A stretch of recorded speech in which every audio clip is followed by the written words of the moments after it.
Mga awit, 45. Magandang balita Biblia. Awit sa maharlikang kasalan, isang maskil ng Angka ni Cora upang awitin ng punong mga awit, isang awit ng pag-ibig. Kay gagandang pangungusap ang naroon sa isipan habang aking nahabi ang awit sa Haring Mahal. Ang katulad ng dila ko ay panulat ng maalam, panulat ng dalubhasang sumulat ng kasaysayan. Sa lahat nga ng nilikha, makisig kang hindi hamak kapag nagtatalumpati pambihira kung mangusap. Ito nga ay pinagpala ng Diyos sa tuwi-tuwi na. O ikaw na haring bantog, isakbat mo ang sandata, sa gisag mo'y mahalika, malakas nga't dakila ka. Maglakbay kang mayroong dangal, pinataglay ang tagumpay, alang-alang sa matuwid, ipagtanggol ang katuwiran. Tagumpay ay matatamo sa lakas mong tinataglay, palaso mo'y matatalim, pumapatay ng kaaway. Susuko ang mga bansa at sa'yo'y magpupugay. Iyang tronong tinanggap mo, nakaloob ng Diyos, isang tronong magtatagal at hindi na matatapos.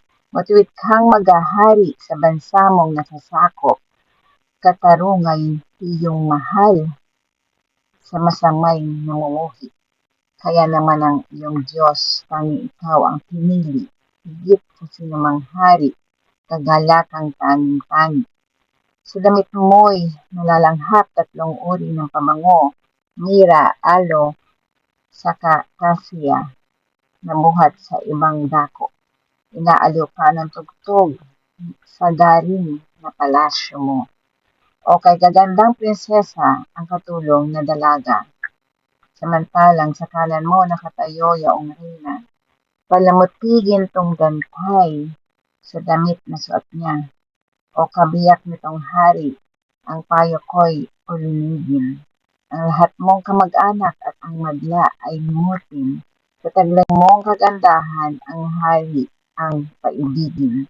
Siya iyong Panginoon, marapat na iyong sundin. Yaong mga taga-Tiro, handog nila ay dadalhin, pati mga mayayaman sa iyo ay susuyurin. Ang prinsesa sa palasyo ay pagmasdan mo't anong ganda. Sinulid ng gintong-ginto ang hinabing damit niya. Sa magalan niyang damit, sa hari ay pinapunta. Mga abay ay kasama haharap sa haring nila. Sama-samang masasaya, ang lahat ay nagagala. Nagsipasok sa palasyo, kanyang hari ay hinana. Darami ang iyong supling, sa daigdig maghahari, kapalit ng ninunungo sa sinundang mga lahi. Dahilan sa ating awit, ikaw na may dadakila, kailan may pupurihin nitong lahat na nilikha.